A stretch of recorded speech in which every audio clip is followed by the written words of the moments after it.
Om Namo Bhagavate Vasudevaya.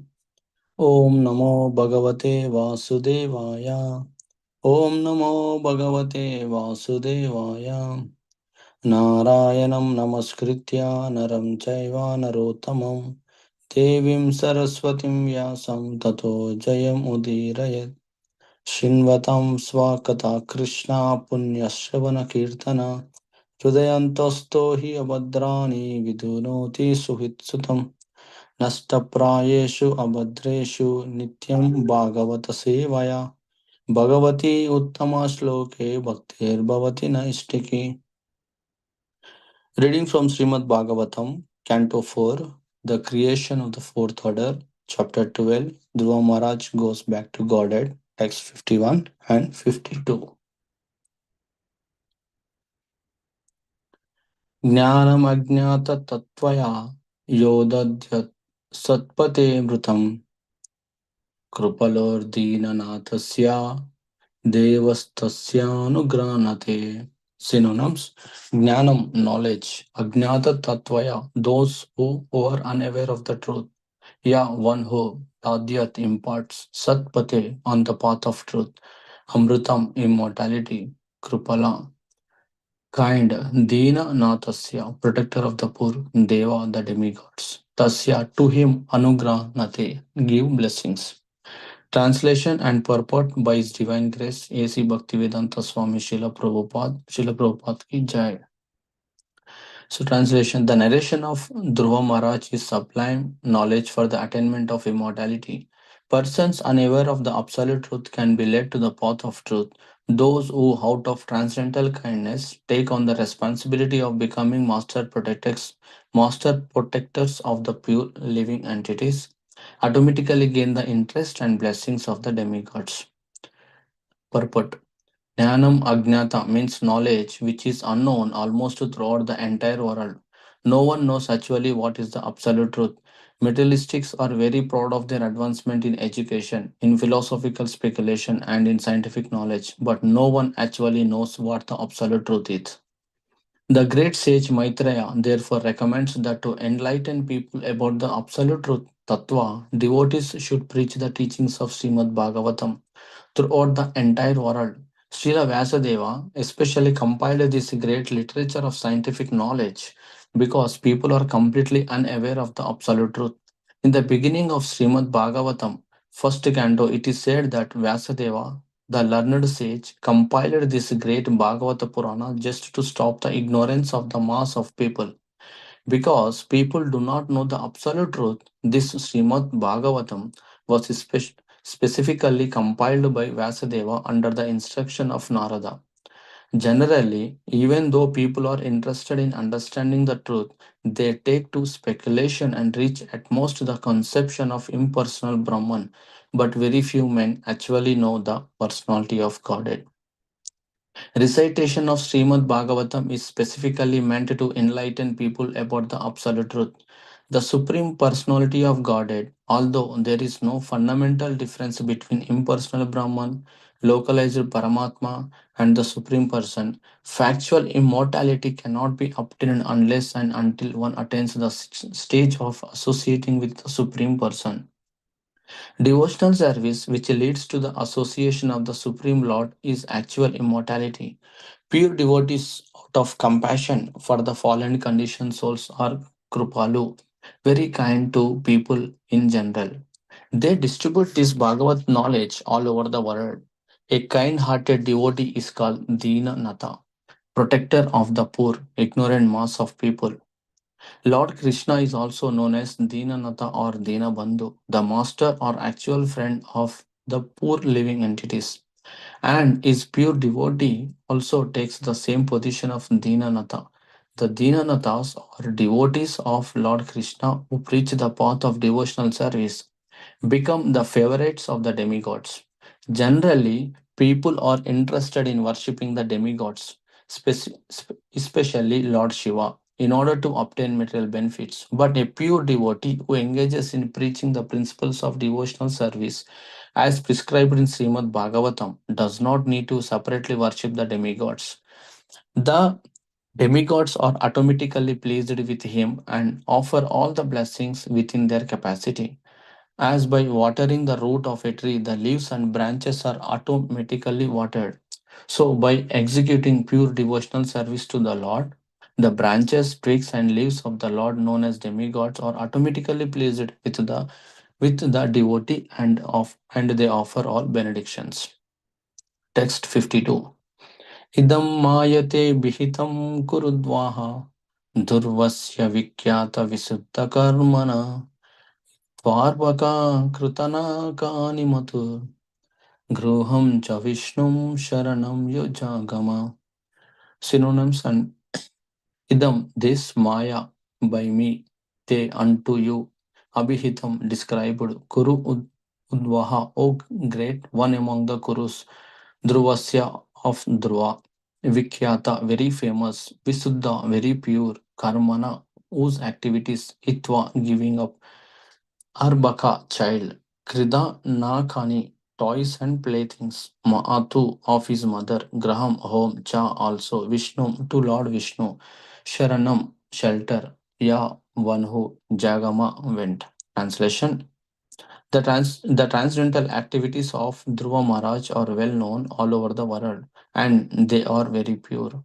In childhood, Dhruva Maharaj rejected all kinds of toys and playthings, left to the protection of his mother, and seriously took shelter of the Supreme Personality of Godhead, Vishnu. My dear Vidura, I therefore conclude this narration, for I have described to you all its details. Purport. It is said by Chanakya Pandita that life is certainly short for everyone, but if one acts properly, his reputation will remain for a generation. As the Supreme Personality of Godhead, Krishna is everlastingly famous, so the reputation of Lord Krishna's devotee is also everlasting. Therefore, in describing Dhruva Maharaj's activities, two specific words have been used: Vikyata, very famous, and Visuddha, transcendental. Dhruva Maharaj, leaving home at a tender age and taking shelter of the Supreme Personality of Godhead in the forest, is a unique example in this world. Thus ends the Bhaktivedanta purports of the fourth canto, 12th chapter of the Srimad Bhagavatam, entitled Dhruva Maharaj Goes Back to Godhead.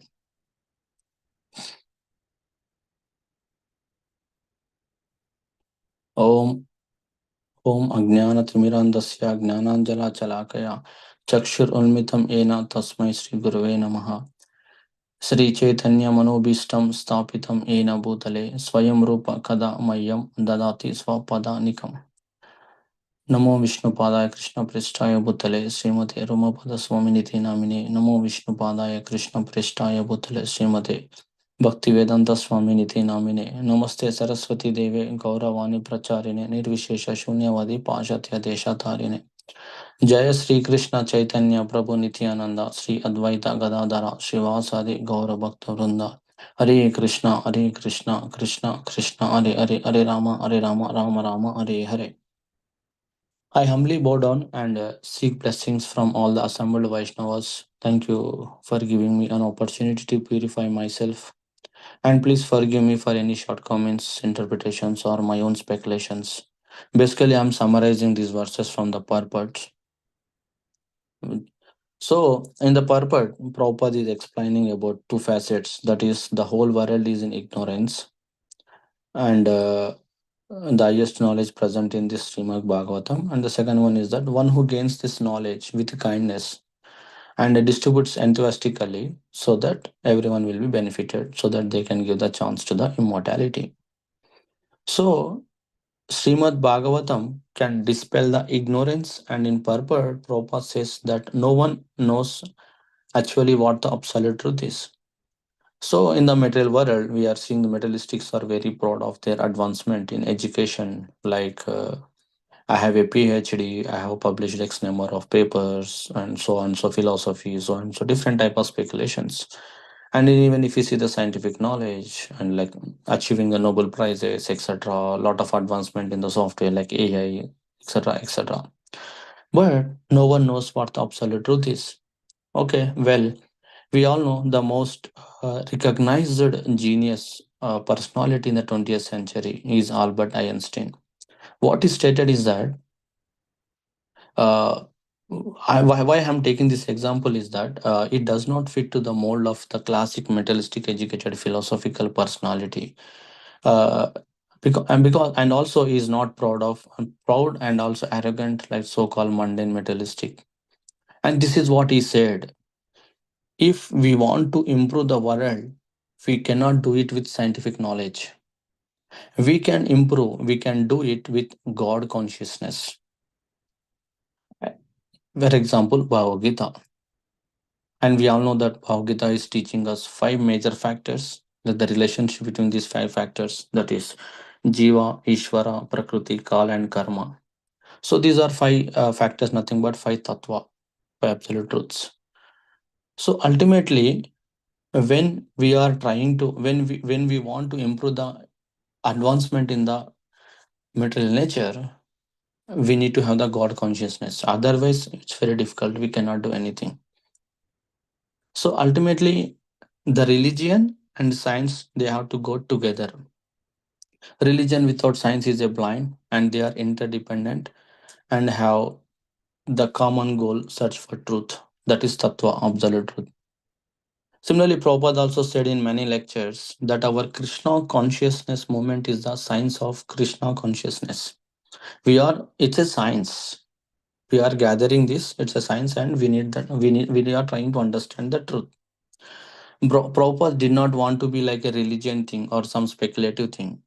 It is a science and can be proven. That's the reason Prabhupada books, there is a laboratory, Bhaktivedanta laboratory, where we are trying to improve, or we are trying to prove the consciousness matter. I mean, like those aspects.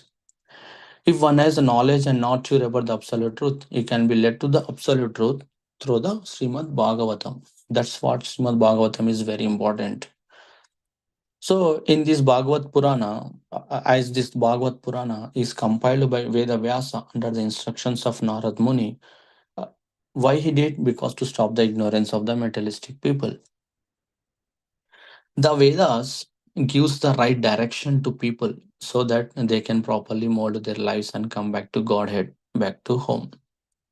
And we have seen in the Bhagavad Gita 15:15, like Sarvasya Chaham Rudhi Sannivisto Mattasmitir Gnanam Apohanam Cha. Gnanam, that knowledge, is coming from Almighty Supreme Personality of Godhead. The Vedas offer the knowledge of the Supreme Personality of Godhead, Krishna. And Krishna, in his incarnation as Vyasadeva, compiled this Srimad Bhagavatam under the instructions of Narada. But unfortunately, most of the materialistic people in the world, they are not accepting this truth, and those are many of those are atheistic in nature, and that is the reason we are unable to see the peace in them. That's the reason so many things are happening in the world, wars, that these chaotic things are happening, and also they are not ready to accept. So in general, if we see, as we are experienced, when we have the when we are in the Krishna consciousness life, we will have a lot of peace, which cannot quantify mathematically, and better health, no disruptions, no addictions, and so on. There are many benefits to becoming a devotee. Even to be have this peaceful life, we can be a devotee. Ultimately, we will get free from the birth and death. So when we try to inquire some supreme truth, automatically we will become devotees, and that is the ultimate benefit. So, in the second part of the purport, text 51, the Prabhupada says that although there is no fundamental difference between impersonal Brahman, localized Paramatma, and the Supreme Person, the factual immortality cannot be obtained until and unless one attains the stage of associating with the Supreme Person. And so, that begins with devotional service, which leads to the association of the Supreme Lord, which is a actual immortality. So how we will get this one? With the help of pure devotees. Pure devotees out of compassion for the fallen conditional souls. That is our Kripala, a friend, very kind to the people in general. So they distribute the Bhagavad knowledge all over the world. So the a kind of argument might come how everyone is benefited. For example, when we go to the Nagar Sankirtan, when to the park, example, some X number of 100 people are in the park. Only few people are coming and inquiring us, like 10 people or 10. So I'm taking some example, like 10%. The remaining 90%, they are not coming. So, but ultimately we are spreading, we are giving our knowledge to the best of our capacity. What happens by spreading this? So by spreading this knowledge, we will get advancement in our life, and also devotees who are hearing from us also get benefited. We can see and learn this from Prabhupada. He could have stayed in Vrindavan, he can continue his life, but on the order of his spiritual master, took the responsibility at the age of 70, traveled to overseas without having any money, no friends, unknown place, and did so many things for us. We have to be very grateful. So finally, he developed so much attraction and movement grow slowly, slowly, slowly. And in one of the lecture, Prabhupada used this analogy that this devotional service is like a planting the mango tree. That is, when we scatter out to the park and gives the opportunity who are interested in absolute truth, that means we are planting the seed in them and encouraging them in spiritual journey. And then we will watch the plant to grow and grow. Ultimately, a one day beautiful mango tree will be there, and also mangoes will be there. We will enjoy that fruit. Similarly, when we preach to someone about devotional service, initially it will small seed, but at certain point we can see that huge love of God can be developed in them, which fills in wonder and great satisfaction in them. So ultimately, if one renders service to Bhagavatam daily, automatically loses interest in sense gratification. As we are approaching towards God consciousness, the sense gratification goes down. That's the reason spontaneously we are coming up every morning, we are gathering earlier, we are reading, we are summarizing. So this is a signal of bhakti. In one of the lecture, Prabhupada used an example that a hungry person, if he eats, after that when he's satisfied, he won't don't have any hunger anymore. Similarly, when we read Bhagavatam sincerely with our effort daily, there is no more sense gratification. We will be satisfied whatever we have. That is the power of Srimad Bhagavatam. And this is the anesthesia for ignorant and for journey, and we can begin our journey back to Godhead. So this is called love of God, and it's a wonderful gift we can share with many people. And also, but sometimes a question might come as we came from different background. So different people will have different taste in the due to the past impressions. And the purport also said that people wants to please demigods, especially Lord Shiva, for the material benefits. So when we become a pure devotee and when we are pleasing our Guru and Krishna on their authority, we no need to worry about the different other demigods. We have seen in the previous chapters of the same Canto 4, maybe 8th chapter, I think, when Dhruva Maharaj was concentrating on his devotional service very heavily, even the whole demigods got bewildered and they came to the Supreme Lord. Uh, so finally, Prabhupada also very clearly instructing us. So when we water the roots of the tree, it satisfies every branch, twig, and leaf of the tree. Similarly, when we please the Supreme Lord, all the demigods will be pleased. In that way, we can continue our devotional service.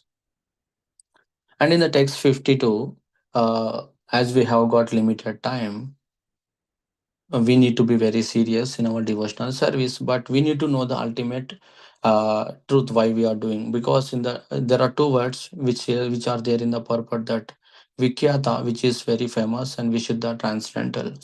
uh, we should not have any motivation for the name and fame in our devotional service, and we should not imitate anybody.